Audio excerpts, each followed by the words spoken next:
Chronically Beautiful, where we are trying to live our best life even though we probably don't feel like it.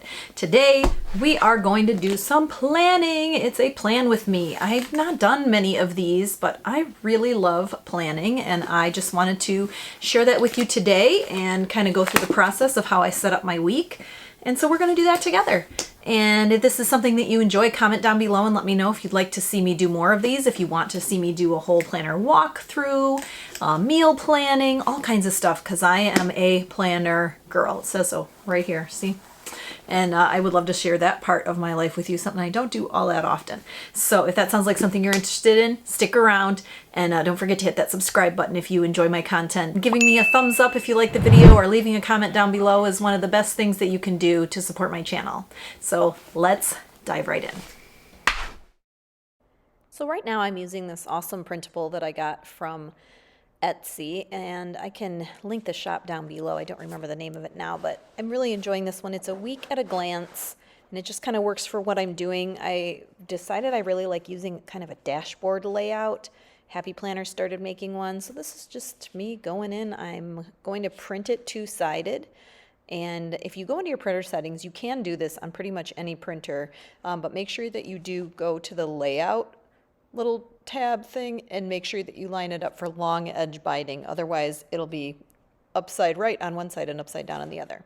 This is my special planner paper that I use. I purchased I would suggest a 24 to 32 pound bond for your paper.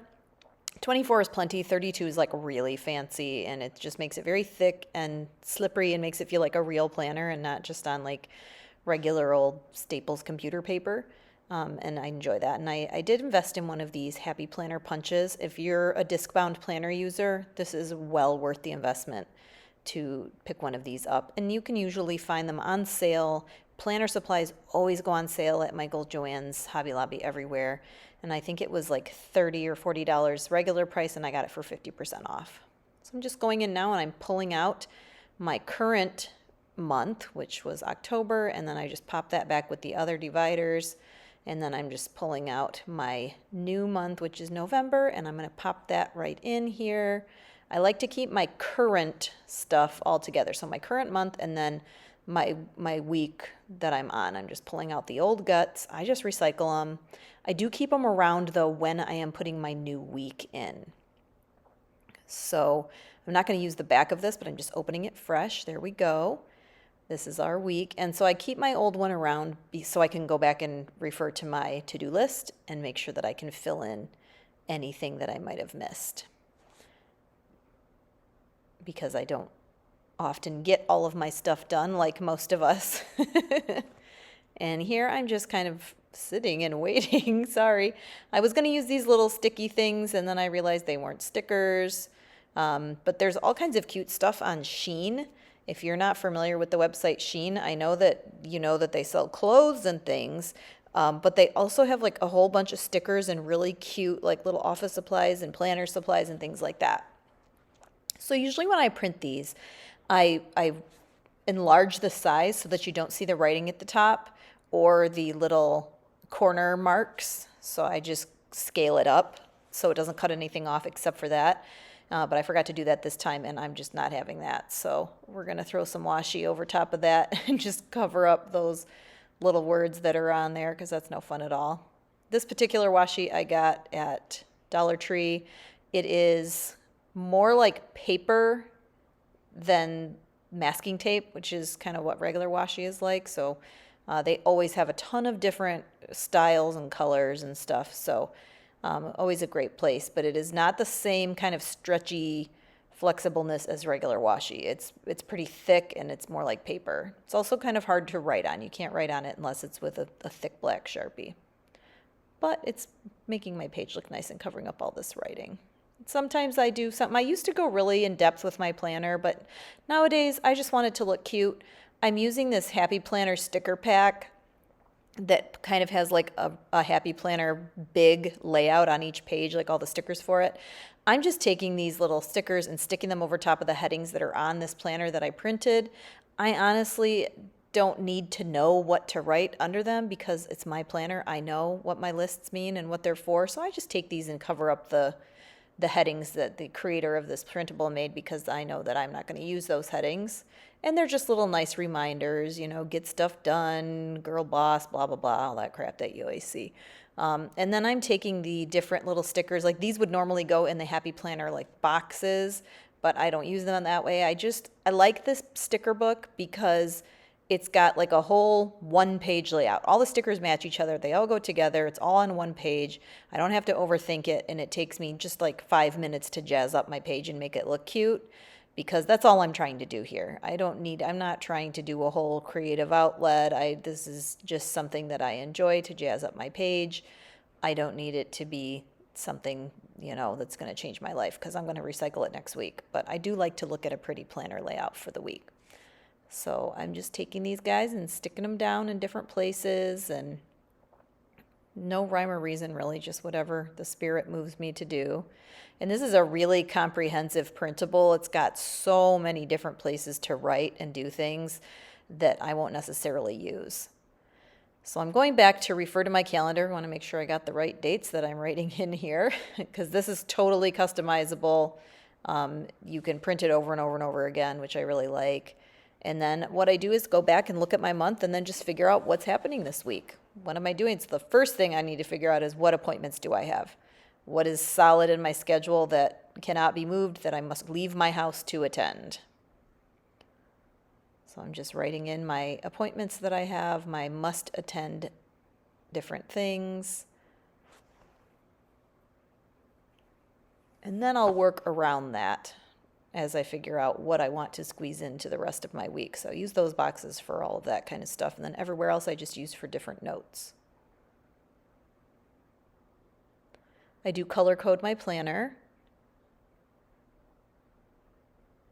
And that's really easy. You just pick a color for each member of your family. I'm using a little whiteout strip there because I like to write my meal planning in these bottom boxes. And I had covered the bottom box accidentally with those stickers. Sorry, it keeps going in and out of focus. So there's a couple of these little like habit trackers on this printable, which are really cool. And I use one of them for my household chores and different things that I want to get done every day, dishes, cat litter, meal prep and such like that. And then the other one I use for my personal items that are, just apply to me and the personal growth stuff that I want to do. So things with my YouTube channel, reading, drinking water, tracking and Weight Watchers, all the kind of just for me sort of things that are helping me to get better. And I am using my different pens because, like I said, I do color code. Green is for health, purple is personal. I have a color for each member of my family for their different stuff.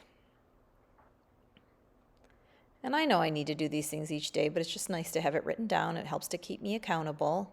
I highly recommend a habit planner, habit tracker.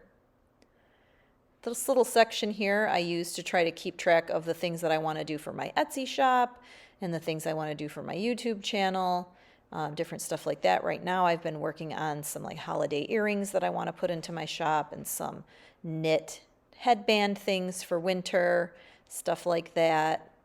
And I'm just trying to keep my list going specifically for my side hustles, I suppose you could say.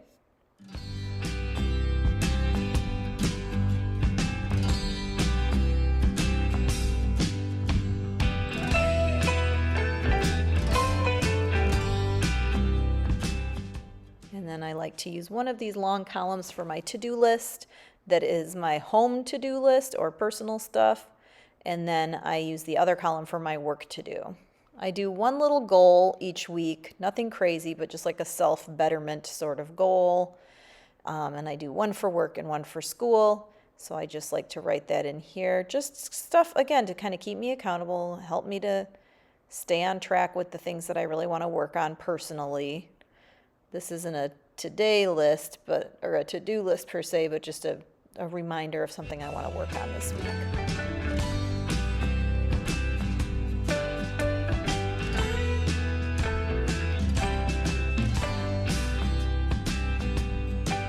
Really enjoy doing the color coding because A, I love pens, like absolutely in love with pens. But B, it also makes it so that when I look at my planner, I can know that if like there's anything in green that refers to money, which means that's important, needs to be done now, pay bills, do this, do that. You know, I know that one color is for errands and another color is for where my kids are going to be that day.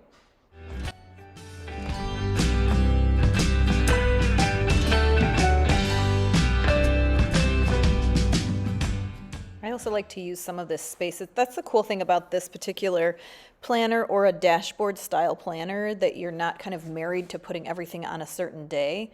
I just have my little spots for the days each day, but most of my planner each week is to-do list and shopping list and chores, and very little of it is actually places I need to be.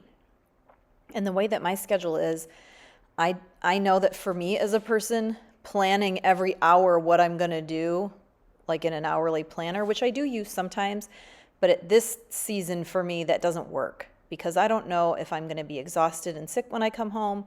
I don't know if I'm going to have time. So planning that I'm going to do this at 3 and this at 3:30 and this at 4, it just doesn't work for me. So I like having a dashboard because it just gives me a lot of freedom to just write whatever I want, wherever I want, just so I don't I don't forget to do things throughout the week. Now I'm looking at my meal planning for each week. So I've got a meal planning section of my planner here, and I haven't done a full month of November. I like to plan my meals a month at a time. So what I'm doing is just flipping back and looking through October because I haven't planned my meals yet, so I need to come up with something for this week. So what I did is I went back and looked at October for all the meals that we ended up not eating because we ended up going out or plans changed.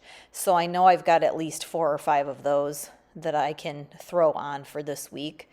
The way that I do my monthly meal planning, if you're interested in how I do that, comment below because I'd love to share it. It's really nice to have a whole month of meals planned. And you see here I'm flipping back even further to August, September, just to get some ideas and again to see what did I plan but we didn't eat, because I probably still have the ingredients for it in the freezer. And I love to do that and just know what I have on hand. I do an inventory first, and then I plan my meals around what we've got in the house already.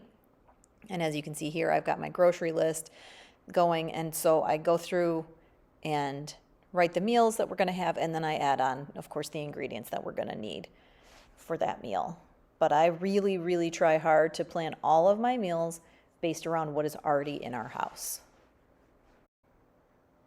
And finally, I'm just going through and doing one last little check to see what else I might need to add to my to-do list or my days.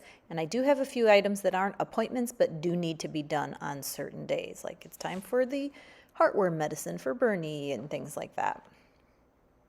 And that is just a look at how I do a dashboard planner setup for the week.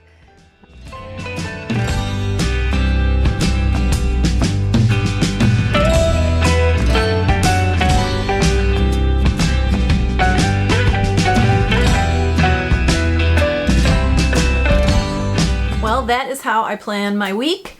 I hope that you enjoyed it, and thank you so much for going on this adventure with me. As much of an adventure as writing things in a planner could be. Keep coming back, take care of you, and have an amazing week. Bye!